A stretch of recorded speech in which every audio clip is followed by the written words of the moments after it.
2024 উপলক্ষে আমি আসিয়া উপস্থাপন করতে চলেছি একটি অভিনয়ের বিষয়বস্তু জনম দুঃখিনী। আমি এনে 27 দিনের লেগে আইছি। আমার পোলায় অনেক বড় সরকারি চাকরিজীবী। আমার পোলায় বাসার জানি বাসা পাল্টাইবো ফেললেগা আমার পোলায় আমারে এই বৃদ্ধাশ্রমে রাইখা গেছে। আমার কোনো চিন্তা নাই, আমার পোলায় মাত্র 27 দিনের লেগে আমার এনে রাইখা গেছে। 27 দিন পরে এখান থেকে লইয়া যাইব। আর এনে আর যারা আছে হেরা সবাই দেখার মতো কেউই নাই। কি কইলাই? সবাই এমনই কয়? জি না, আমার পোলায় আমারে অনেক ভালোবাসে।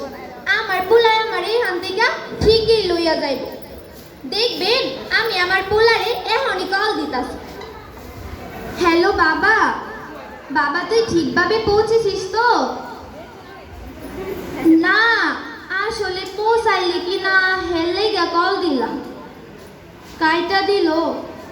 থাকগা, আমার পোলাই তো আমার এখান থেকে লইয়াই যাইবে। আসলে আপনারা আমারে দেখা হিংসা হয়, এর লিগা আমারে খুঁচায় খুঁচায় কথা কয়।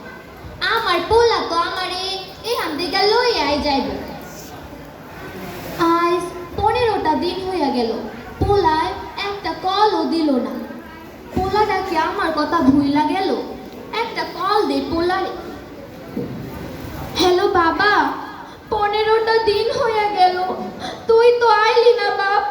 আমারে কি লইয়া যাইবি না এখান থেকে? বাবা এনে আমার থাকতে ইচ্ছা করে না। বাবা তোর মুখটা দেখতাম অনেক ইচ্ছা করতেছে। বাপ তুই আইবি না আমারে নিতে? কাইটা দিল? কি কইলাই? দেখেন আপনি আমারে খুঁজায় খুঁজায় কথা কইবেন না। আমার পোলায় আমার এখান থেকে ঠিকই লইয়া যাইব। আসলে বাসাটা পাল্লাইতে একটু দেরি হইতাছে তো। আমাগো তো মানুষ নাই, আমার পোলা আর পোলার বউ, হেলিগা একটু দেরি হইতাছে। আমার বুকে প্রচন্ড ব্যথা করতেছে। আমি মনে হয় আর বাঁচুম না। আপনি একটা কাম করেন না, আমার পোলারে একটা কল দেন। আমার পোলারে একটু কন, আমার বুকে অনেক ব্যথা করতেছে। আমি মনে হয় আর বাঁচুম না। কাইটা দিল? ধরলো না কল? আপনি আরেকবার দেখেন না, আমার পোলারে ছাড়া এই দুনিয়ায় আমার আর কেউই নাই। আপনি আরেকবার কল দিন না। এবারেও কাইটা দিল?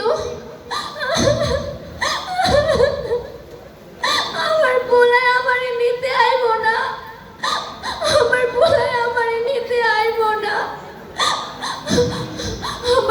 আমার পোলার ছবিটা একটু দেন না।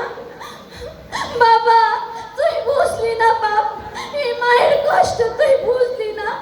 আমারে নিতে আইলি না বাপ তুই। আমি আমার মতো জনম দুঃখিনী আর কেউই নাই। আমি এক অভাগী মা। পোলারে এত বিশ্বাস করার পরেও শেষে পোলা আমার মরা মুখটা দেখার লেগেও আইলো না। আপনি একটা কাম করেন, আমি মইরা গেলে আমার পোলারে কইেন এই লাশটা এখান থেকে লইয়া যাইতে। আর এখান থেকে জিনিসপত্রগুলো লইয়া যাইতে।